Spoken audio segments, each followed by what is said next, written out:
E aí pessoal, eu sou Augusto Salgado, professor e cientista social, e vamos falar das dificuldades mais comuns de pesquisar em sociais e humanas. Bem-vindos ao Salgado Social.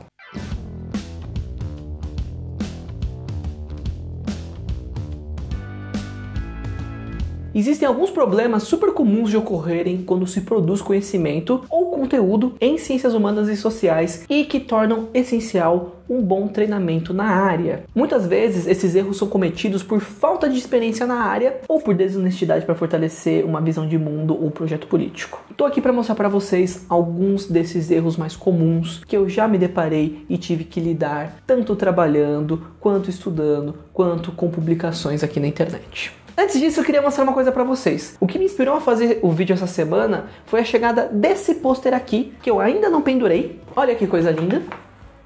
Um pôster sobre método científico, que veio junto com esse livro lindo e maravilhoso do Um Sábado Qualquer. E não é jabá, tá? Eu queria que fosse. É muito bacana que esse livro faz uma revisão de criacionismos, comparando-os, expondo-os com artes maravilhosas e fala do método científico, daí que vem o pôster. A real é que eu consumo muito conteúdo de divulgação científica, eu gosto bastante. E a mensagem que eu queria colocar aqui é: apoiem artistas nacionais. Principalmente aqueles que defendem coisas que você acredita, como a divulgação científica. Então, Ruas, tá lindo esse livro, parabéns, cara. Aliás, Carlos Ruas, 1000 cairão ao seu lado e 10.000 à tua direita. Mas eu só tô querendo cair nos seus braços. Me nota, esse canal de sociologia tá mó top. Vem cá dar uma olhadinha, me dá essa chance.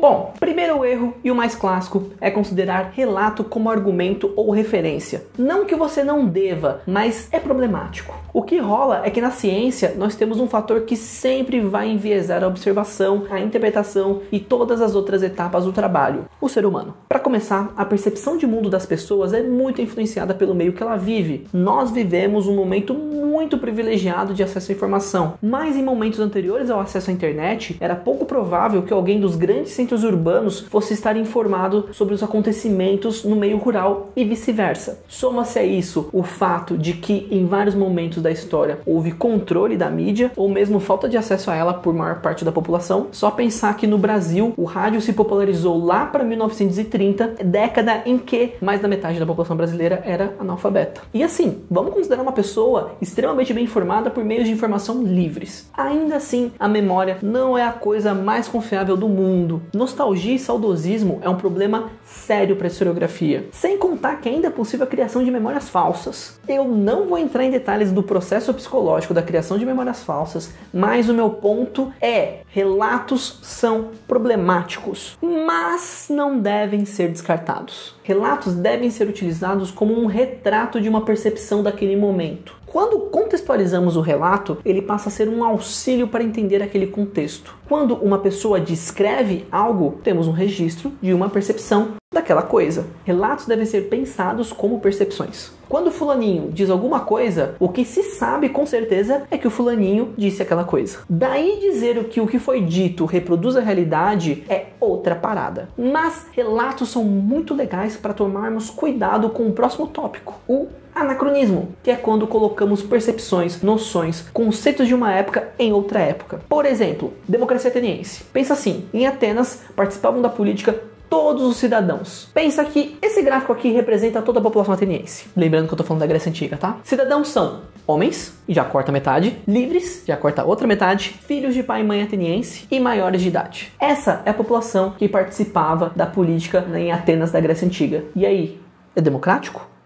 Sim! O que nós entendemos hoje como democracia é diferente do que eles entendiam na época. Os conceitos mudam ao longo do tempo, o que não faz com que aquilo que foi deixe de ser aquilo que era. Se na época a democracia era um sistema político em que os cidadãos participavam e em Atenas os cidadãos participavam, então Atenas era uma democracia. Outro exemplo: o índio tá usando Adidas, andando de carro, jogando LOL. O índio tá deixando de ser índio. Não tá, porque ser índio é aquilo que o índio é. Vamos pegar outro exemplo, o paulista. Eu sou paulista, se vocês não notaram. Mano. Você, querido paulista, você planta café? Você anda de carroça? Porque era isso que o paulista fazia 200 anos atrás. Ou 300, sei lá, tô chutando data. Aliás, Índio usando Adidas, andando de carro e jogando LOL? Você, meu caro brasileiro, que usa Adidas, anda de carro e joga LOL, por acaso a Adidas, a empresa de carro ou o League of Legends são brasileiros? Então por que o índio fazer essas coisas o descaracteriza como índio e ao brasileiro não? A mera existência dessa discussão mostra não apenas um anacronismo, como também um etnocentrismo. Meu ponto é, o ser índio mudou com o tempo, assim como o que é ser paulista, assim como a democracia. Não dá para transferir o conceito de uma época para outra. Não adianta você pegar o que é ser brasileiro hoje e tentar olhar o passado procurando um brasileiro. Assim como não adianta você pegar o que era ser índio há 500 anos atrás e tentar encontrar hoje o que é ser índio. Isso se estende para qualquer conceito. Democracia, monarquia, etc, etc, etc. Os conceitos, as percepções são frutos de sua época. Se você quer de fato entender um movimento, um evento ou algo deslocado da sua realidade, você precisa entendê-lo em seu contexto. E é aqui que os relatos são muito importantes para a pesquisa em ciências sociais e humanas. Os relatos são uma forma excelente de reconstruir os esquemas de percepção da época. É uma forma de tentar compreender a consciência coletiva que estava vigente naquele momento que você quer entender. E a consciência coletiva é muito importante para estudar qualquer fenômeno social ou humano. E só um parênteses, olha como é importante estudar os clássicos. Se eu já não tivesse feito o vídeo do Durkheim explicando a consciência coletiva, não sei se eu faria esse vídeo aqui. Para estudar qualquer coisa, precisamos das ferramentas adequadas. No caso da sociologia, precisamos das ferramentas teóricas. O vídeo sobre consciência coletiva está aqui em cima do card e aqui embaixo na descrição. E aqui a gente já mata um monte de argumento besta que circula por aí. Considerando que fenômenos políticos e sociais são fruto de seu tempo, então Jesus não pode ser socialista, Grécia Antiga não pode ser capitalista, políticos atuais não podem ser fascistas,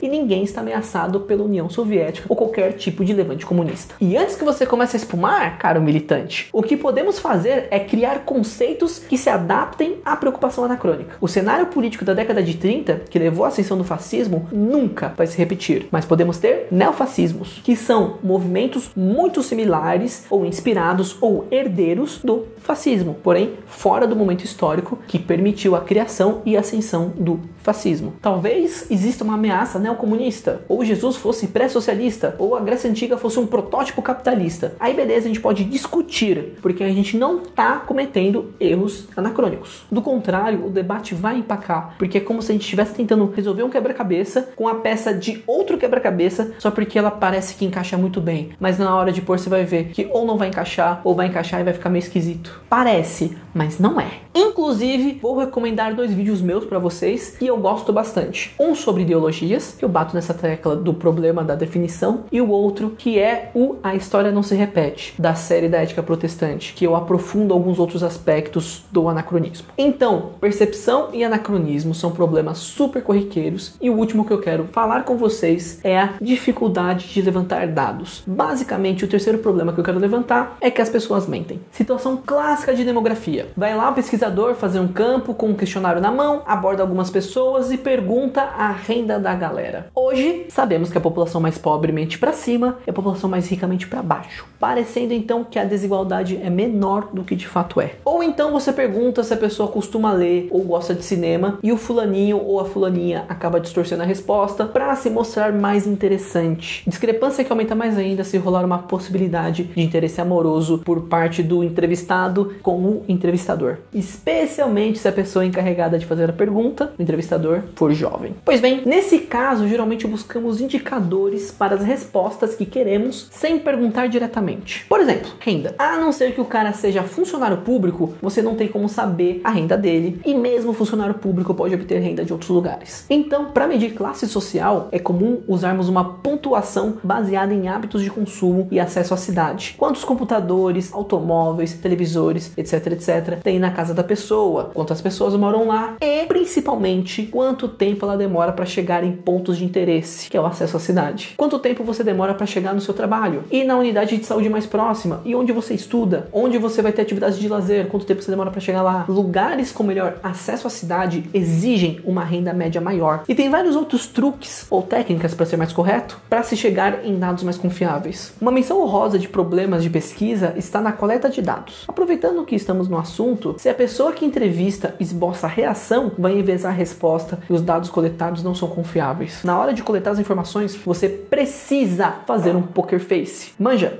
0 reações. Por exemplo, em 2014, ano da eleição da Dilma contra o Aécio, eu participei de uma pesquisa de intenção de voto e entre as perguntas estava lá: você votaria em candidatos dos seguintes partidos? Aí 2 pontos e uma lista de todos os partidos ou de vários partidos políticos. E se não me falha a memória, as opções eram votaria, talvez, não votaria e não conheço a sigla ou não conheço o partido. Beleza. Lembra até hoje, cheguei numa senhorinha, na hora de falar do PT, ela mandou e eu me lembro muito bem porque me marcou. Nossa, jamais votaria. E teceu alguns comentários indecorosos. Só que, na hora de perguntar em quem ela pretendia votar para presidente, Dilma.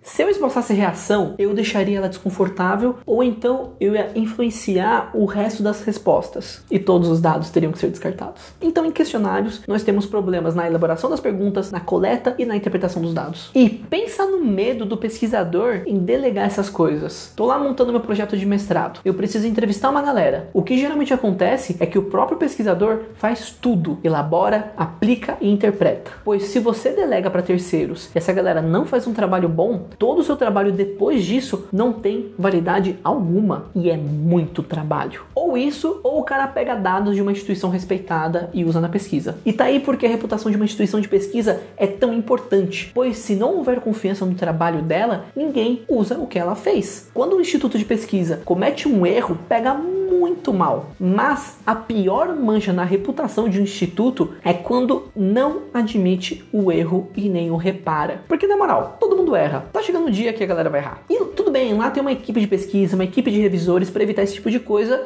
mas mais cedo ou mais tarde acontece. Tudo bem, tem que evitar? Tem que evitar, mas acontece. E se tiver um erro na sua coleta de dados e a galera foi usar, alguém vai notar. Se os responsáveis não correrem para reparar, para fazer uma errata, para se desculpar, para explicar, acabou. A reputação vai pro chão.